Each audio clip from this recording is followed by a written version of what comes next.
I'm Marlene Tillman. I'm the Executive Director and co-founder of the Gwinnett Parent Coalition to Dismantle the School-to-Prison Pipeline, a mouthful, Gwinnett SToPP for short. So when my oldest son went off to school, I started hanging out at school and becoming more aware of things. I got to see more of the disparities and the wrong things that were happening. So it got me started on education advocacy. Excessive use of force on a child at South Gwinnett High School. When I first moved here, Gwinnett County was a majority white county. The schools were majority white, and students of color were taught to be in their place. So now it is a majority county of color. We just this year, and it's been that for a couple of years, but as it was shifting, we just got the first person of color on our County Board of Commissioners. This needed a more community-based response, and so we were formed, led by the community. Everything that we do today is based on what the community decided in that first year in grounding and organizing ourselves.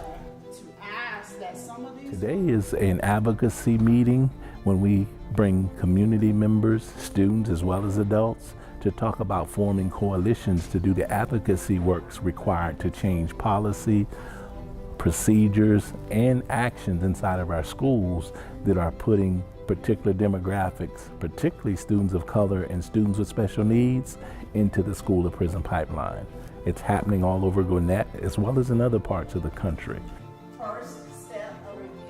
It gave us a lot of information on how the school system works and how, decisions are made, and also it gives you some information on advocacy for you. So if your child had some disciplinary or maybe even some medical or mental health concerns that impact their school, what the school's responsibility would be. So it's really informing parents and giving them that knowledge that maybe the school knows but it's not providing to each and every parent.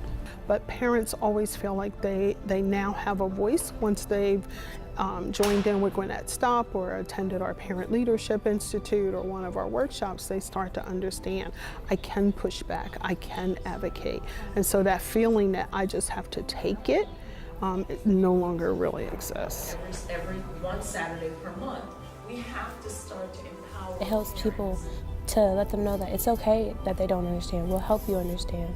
We'll guide you to what you need to know, and if this is unfair treatment, this is what rule you should use. This is their right to know this, and it's their right to have this done. And it's more like a, I want to say, handbook of like how the school system works. Students could be arrested and suspended at a whim. They can no longer be. We were instrumental in getting the discipline code leveled. We got them to denote in the student code of conduct what those infractions were that can get you police interaction. And then after we got them to denote it, then we worked on them to reduce the number that was there. And we were effective in doing that by 33%.